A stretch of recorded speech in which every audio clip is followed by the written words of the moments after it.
1000 কোটি টাকা। 1500 কোটি। কি মিস্টার অনিক, চেহারা এমন চুনা হয়ে গেল কেন? তোকে মাটিতে নামাতে চোখের পলকই যথেষ্ট। আমি ওই শালিমার বিজনেস গ্রুপের শেষ দেখেছি। আমার সাথে থাকতে হলে আর এই বাড়িতে থাকতে হলে তোমাকে আমার কথা শুনেই থাকতে হবে। আমার এই দরজা আপনার জন্য সারা জীবন খোলা থাকবে। তার মানে বৃষ্টি আর সাবির ওমর জাফরের মাধ্যমে টাকার গরম দেখাচ্ছে। চাওয়া আমার একটাই, শালিমার গ্রুপের ধ্বংস। তুমি মেঘলাকে কেন খুন করতে পাঠিয়েছো? কিন্তু আমি ওকে কেন খুন করতে চাইবো? আমি কাউকে পাঠাইনি। একদম মিথ্যা কথা বলবে না। আমি নিজ চোখে সাব্বিরকে দেখেছি, হাতে নাতে ধরেছি। তুমি যদি সাব্বিরকে পারমিশন না দাও তাহলে সাব্বিরের কাছে কেন করলো, কিভাবে করলো? সাব্বির? হ্যাঁ সাব্বির। তোমাকে একটা কথা ক্লিয়ার করে বলে রাখি, যদি মারতেই হয় সামনাসামনি আমাকে এখানে গুলি করো, পিছন থেকে মেঘলাকে খুন করার চেষ্টা করো না, তাহলে কিন্তু খুব খারাপ হয়ে যাবে।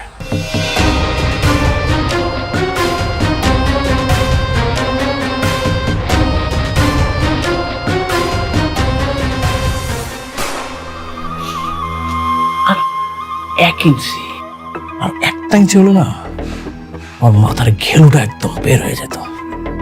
আমি না বাবাজি একটা জিনিস কিছুতেই বুঝতেছি না, তুমি ওই যে ওই 1 ইঞ্চি মেঘলারে কেন গুলি করতে যাইতেছো? তুমি অনেককে গুলি করো, তাহলে তো সব শেষ হয়ে যায়। আরে আপনারা দেখি বুঝেন না কেন? মেঘলা যে আপনাকে এই বাসার থেকে বের করে দিয়েছিল সেটা মনে নেই? আর এই বাসা এখন শালিমা গ্রুপ অফ ইন্ডাস্ট্রিজের নামে লেখা। মেঘলা যদি বেঁচে থাকে তাহলে যে কোনো সময় আমাদেরকে ঘাত ধাক্কা দিয়ে বের করে দিবে। এই হয়, এইটাও বুঝেন না আপনারা? এইভাবে তো ভাবি নাই বাবাজি। তাইলে তো ওরে মানে গুলি করাটা ফরজে কিফায়া, কি কও? হ্যাঁ, ওকে মেরে ফেলেন, না হলে আমাদের রাস্তা রাস্তা ভিক্ষা করতে হবে। মারবো, অবশ্যই মারবো। একবার না পারিলে দেখো শতবার। আপনার বড়লোক বউ লোক পাঠাইছে আমার দুনিয়া থেকে সরায় ফেলার জন্য। গুলিটা যদি আর একটু এদিক সেদিক হইতো তাইলে আমি আর এই ভাঙা ঘরে বসে থাকতাম না, অন্ধকার কবরে ঘুমায় থাকতাম। বৃষ্টি আর কখনোই এমনটা করতে পারবে না। ওকে আমি স্পষ্ট করে বলে এসেছি, ওর যদি ন্যূনতম জ্ঞান থাকে এই ভুলটা আর কখনোই করবে না। বৃষ্টি আমার এত ঘৃণা করে কেন বলতে পারবেন? আমি ওর কি ক্ষতি করছি? যেদিন আমি দেখলাম বৃষ্টি আপনার দ্বিতীয় স্ত্রী, সেদিন চাইলে কিন্তু আমি সবকিছু বলতে পারতাম। আমি কিচ্ছু বলি নাই। আমার বুকের ভিতর পাথর দিয়া সব সহ্য করে নিছি। আপনারা আমার কাছ থেকে কায়রা নিছেন। আমি তো ওর কোনো ক্ষতি করি নাই, তাহলে আমি কেন ওর পথের কাটা হয়ে দাঁড়ালাম কইতে পারবেন? দুনিয়ায় সব মানুষ তো আর এক হয় না। কারো মনে থাকে ভালোবাসা আর কারো মনে থাকে জেদ আর অহংকার। আপনি ঠিকই কইছেন, অহংকার। অহংকারী মানুষের অন্ধকার দিকে ঠেলা দেয়। আচ্ছা ঠিক আছে, আমি তাহলে আজ আসি। খারান, কই যাইবেন আপনি?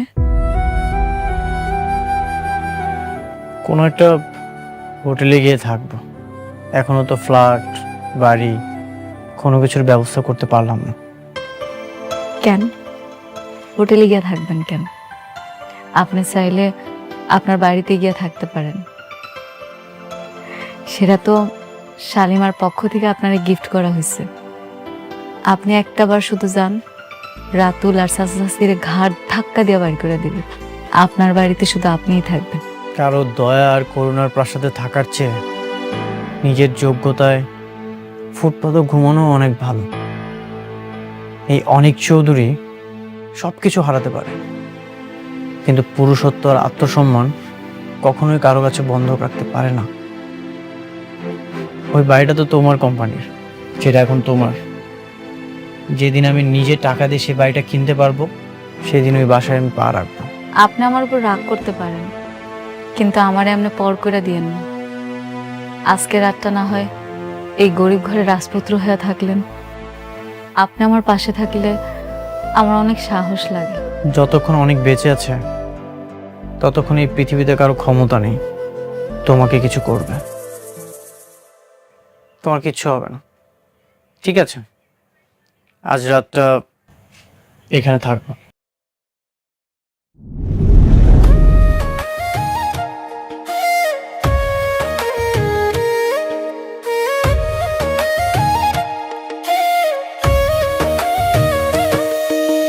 ভাগ্যগুণে পাইলাম তোমায়, ভাগ্যে তো আর রইলা না। দুঃখে আমার বুক ভেসে যায়, সুখের দেখা হইল না। তবু আমি তোমার আশায় কাঁদি দিবারাত সুখে থেকো, ভালো থেকো গরিব ঘরের রাজপুত্রে। ও সুখে থেকো, ভালো থেকো গরিব ঘরের রাজপুত্রে।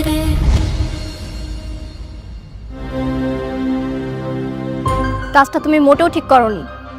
কোন কাজটা? তুমি মেঘলাকে কেন গুলি করিয়েছো? তুমি জানো আজকে শুধুমাত্র তোমার জন্য আমার আরো অনেকের সংসারে আগুন লেগেছে। বৃষ্টি, তুমি এটা বিশ্বাস করো? আমি কেন মেঘলাকে গুলি করতে যাব? এখানে আমার স্বার্থটাই বা কি? তাহলে অনেক কি মিথ্যা কথা বলছে? ও নাকি তোমাকে হাতে নাতে ধরেছে? বৃষ্টি হাতে নাতে ধরেনি। আমি রাস্তায় দাঁড়িয়েছিলাম, তখন অনেকে এসে আমাকে থাপ্পড় মেরে বলে আমি নাকি গুলি করছি। এখন এসে তুমি বলছো। দেখো বৃষ্টি, তুমি এত বড় একটা প্রজেক্টের দায়িত্ব আমাকে দিয়েছো, তা ঠিক আছে, কিন্তু এভাবে মিথ্যা অপবাদ দিও না প্লিজ। দেখো, আমি তোমাকে কোনো অপবাদ দিতে চাই না। এই কথাটা যদি অনেক না বলতো তাহলে আমি কখনোই বিশ্বাস করতাম না। কাজটা তুমি ভালো করোনি। বৃষ্টি দাঁড়াও।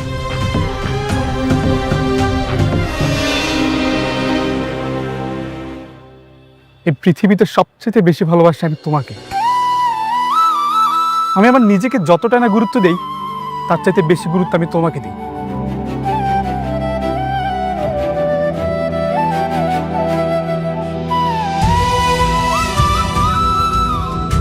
তোমার মাথায় হাত দিয়ে আমি কসম খেয়ে বলছি, আমি গুলি করিনি, বিশ্বাস করো। যদি গুলি করতেই হতো আমি সেদিন অনেকে গুলি করে দিতাম, কিন্তু না, আমি তা করিনি, কারণ আমি তোমাকে ভালোবাসি। তোমার মধ্যে আমি আমার সুখ খুঁজে পাই। দেখো, তোমাকে পাবো না যেন সেই প্রথম দিনের মতো আমি তোমাকে এখনো ভালোবাসি। ঠিক আছে, আমি এই বিষয়টা নিয়ে আবার অনেকের সঙ্গে কথা বলবো, তুমি কিছু মনে করো না। আচ্ছা ঠিক আছে, আমি চলে যাচ্ছি। দাঁড়াও, আমিও বের হব। ওমর জাফরের সঙ্গে একটা নতুন প্রজেক্টের প্লট দেখতে যেতে হবে। চল। ঠিক আছে, চল।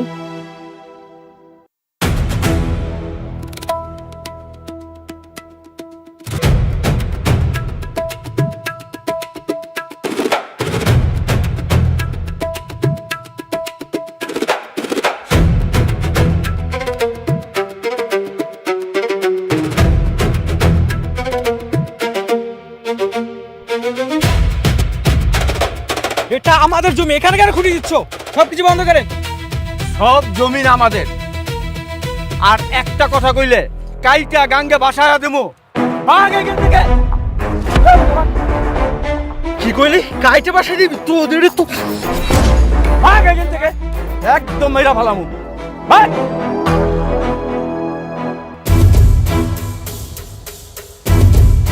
হ্যালো অনেক স্যার,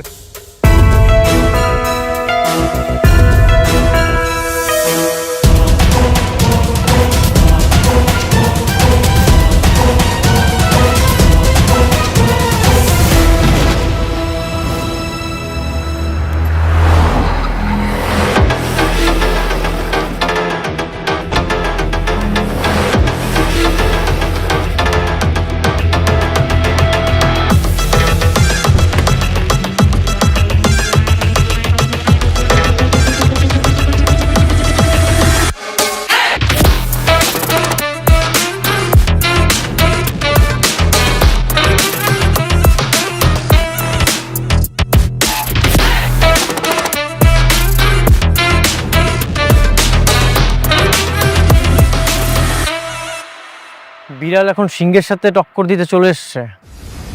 বিড়াল হয়তো জানে না লোভ থাকলেই সিংহ হওয়া যায় না। সিংহর এলাকায় পা রাখলে জ্যান্ত ছিঁড়ে ফেলা হয়। অবুধ সিংহ হয়তো জানে না সময় কখনো কারো এক থাকে না অনেক বাবু। খাঁচার সিংহকে বনের ভাগ কোনোদিনে ভয় পায় না। আর কি জানি বললে? বিড়াল। বিড়াল এখন সময়ের বিবর্তনে রয়্যাল বেঙ্গল টাইগার হয়ে গেছে। শুধু সিংহ নয়, পুরো জঙ্গল উপড়ে ফেলা দেওয়ার জন্য সে প্রস্তুত। টাইগার, যে বিড়ালটা 2 দিন আগে আমার কোম্পানি পিছে পিছে ঘুরতো, মাস শেষে বেতন নেওয়ার জন্য আমার পায়ের কাছে বসে থাকতো, সে এখন আমার চোখে চোখ রেখে কথা বলছে।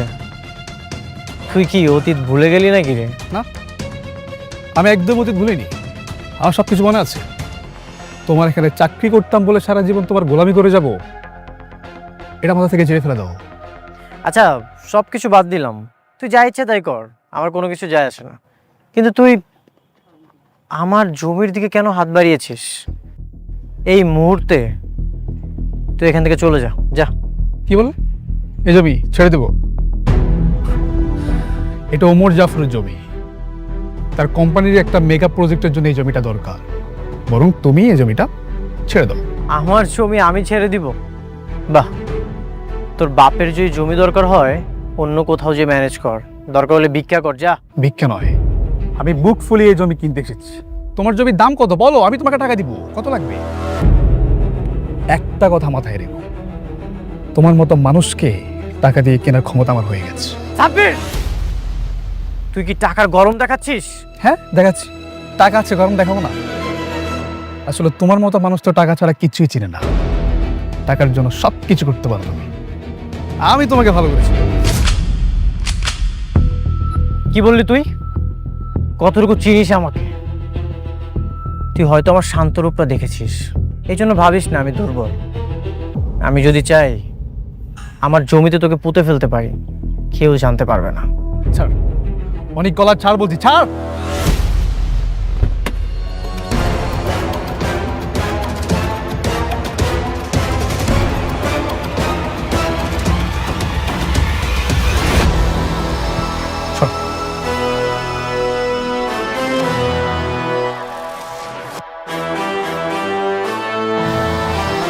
ছাড় বলছি।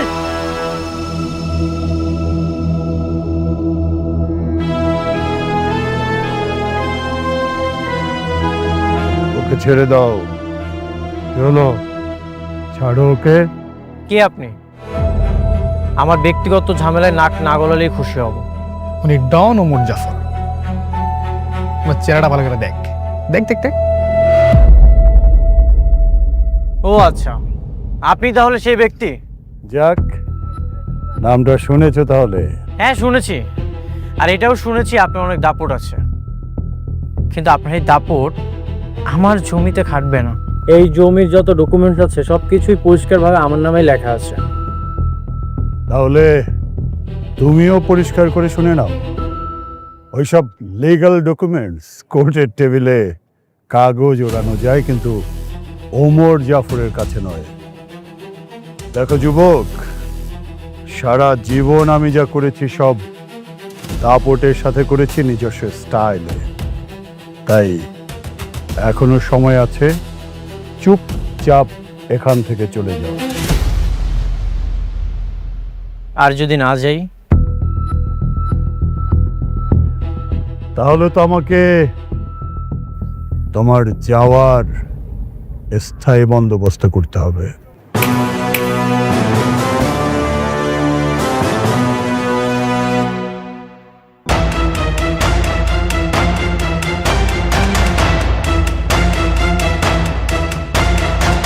এখনো সময় আছে, চুপচাপ এখান থেকে চলে যাও। ওমর জাফর প্রথমবার মানুষের সম্মানের কথা ভেবে ছেড়ে দেয়, তাই সম্মান বাঁচাতে হলে দ্রুত চলে যাও, নইলে দ্বিতীয়বার ওমর জাফর কিন্তু শুধু লাশ পাঠায়, লাশ ফেরত পাঠায়। Got it?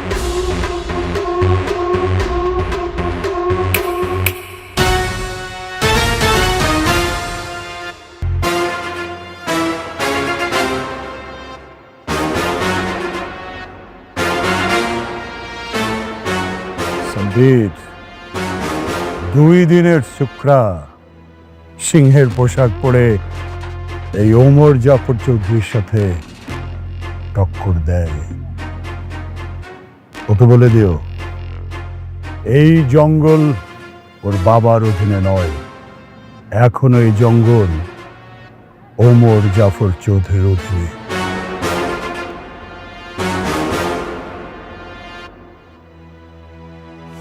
এই যান যান, আপনার কাজ করেন, যান।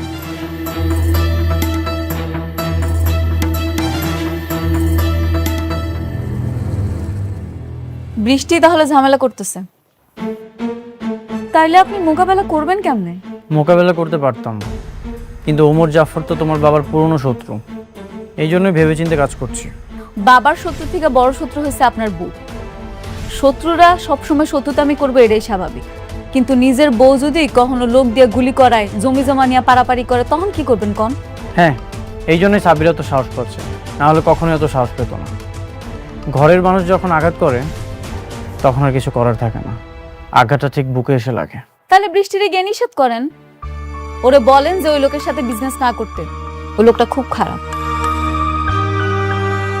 বৃষ্টি যে কেন এমন হয়রানি করছে। আচ্ছা ঠিক আছে, তুমি তাহলে কালকে চলে এসো। বৃষ্টি, তুমি কি চাও বলো তো? নিজের বাবার কোম্পানির সাথে তুমি ঝামেলা করছো। কি বলছো এসব? আমি আবার কি করলাম? একদিন বলো মেঘলাকে গুলি করিয়েছি, আবার বলছো ঝামেলা করছি। কেন বলছো এসব বলো তো? কি করছো তুমি কিছুই বুঝতে পারছো না? তোমার প্রশ্রয়ে সাব্বির আমাদের জমিটা দখল করেছে। কি চাও তুমি বলো? টাকা পয়সা, ধন সম্পদ? দেখো, এসব ধন সম্পত্তির প্রতি আমার মোটেও লোভ নেই। আমি তোমাকে ভালোবাসি, আমি শুধুই তোমাকে চাই। এই পর্যন্ত আমি যা যা করেছি শুধুমাত্র তোমাকে পাওয়ার জন্য। তাই বলে মেঘলাকে গুলি করিয়ে তুমি আমাকে পেতে চাও? সাব্বির আর ওমর জাফর আমাকেও হত্যার হুমকি দিয়েছে, এইসব করিয়ে তুমি আমাকে পেতে চাও? সাব্বির আর ওমর জাফর কেন হত্যার হুমকি দিবে? সেটা তুমি তাদেরকে যে জিজ্ঞাসা করো, কেন হত্যার হুমকি দিবে, তাই না? তুমি যদি এসব না বলো তাহলে তাহলে কেন করেছে? আমি তো বলিনি। এই মুখে আর কত মিথ্যা বলবা? এই মুখে না মিথ্যা মানায় না, মাঝে মাঝে দু একটা সত্যও তো বলতে পারো।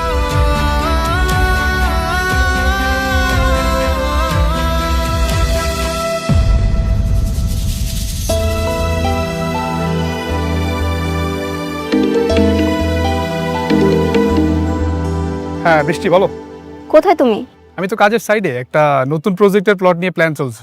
আচ্ছা ঠিক আছে, আমি আসছি। কিন্তু আচ্ছা, তাহলে আমাদের কাজ আর এগুলো বাকি না? হ্যাঁ, কাজের তো অর্ধেক হয়ে গেছে, আর বাকি অর্ধেকও শেষ করবো। হ্যাঁ, তাহলে আমরা শুরু করি। হ্যাঁ, দিক থেকে শুরু করুন। হ্যাঁ, সবাই শুরু করে। আপনি ওইদিকে যান। হ্যাঁ,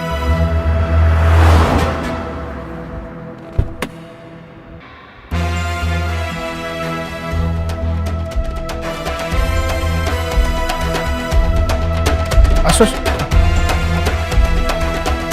কি ব্যাপার, তুমি আবার কষ্ট করে আসতে গেলে কেন? তুমি কি করছো সব? কি করবো, কাজ করছি। এটা কি অনেকের জমি? পুরোটা না, বাট কিছুটা। তুমি ওকে জমিটা ছেড়ে দাও, ওর সঙ্গে ঝামেলা করার কোনো দরকার নেই। বৃষ্টি এটা ওমর জাফর মানবে না। তুমি যেভাবে হোক ওনাকে রাজি করাবে, আমি এসব কিছু শুনতে চাই না। আচ্ছা, এটা আমাদের লাভটা কি বলো? কোনো লাভ আছে? বরং ওমর জাফর যা বলে তা আমাদের করা উচিত, তা না হলে তুমি আমাদের সাথে ডিল রাখবে না। তুমি কেন বুঝতেছো না বৃষ্টি? আমি বললাম তো, আমি এসব কিচ্ছু জানতে চাই না। আমি শুধু চাই তুমি অনেকের জমি ওকে ফিরিয়ে দেবে। কিন্তু কিন্তু কিছু না, আমি বলছি সাব্বি, তোমার বৃষ্টি বলছে, তুমি তোমার বৃষ্টির কথা শুনবে না? ঠিক আছে, তুমি তাহলে কাজ করো, আমি আসছি।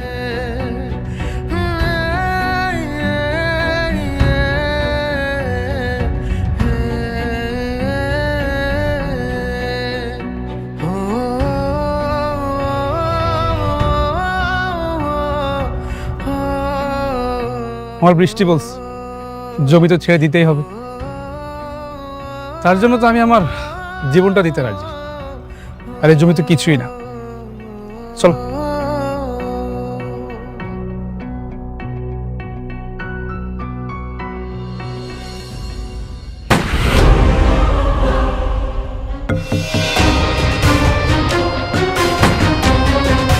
শেট।